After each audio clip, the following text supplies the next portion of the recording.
if A is a set X such that X is a factor of 10, B is a set where Y such that Y belongs to natural numbers,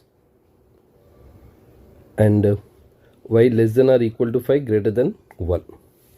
So now here A is nothing but A is a set which is nothing but factors of 10. Factors of 10 are nothing but here 1, 2, 5 and 10. Here like 4 factors for 10. And B, natural number, see this we need to read this way, Y less than or equal to 5 greater than 1.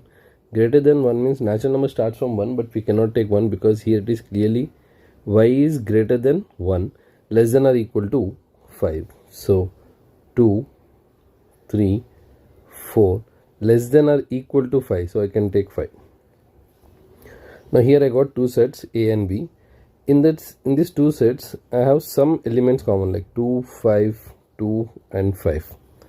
So if some elements are common, then the Venn diagram will be like overlapping sets, like it will be this way.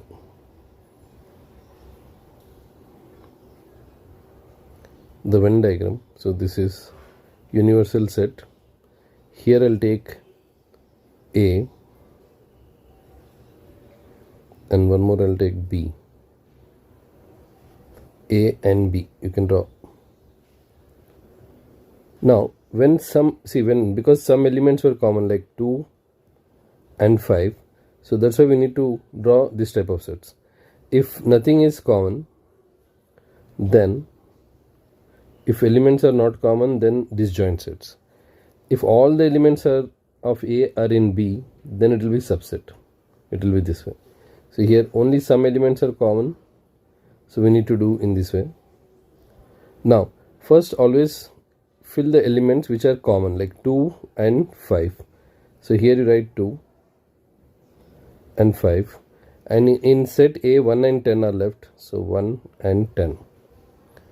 2 and 5 already are done, so 3, 4. So this is the Venn diagram representation. So first we need to see if any elements are common or not. So first we need to fill the intersection part, and the remaining elements we should write in A as well as in B.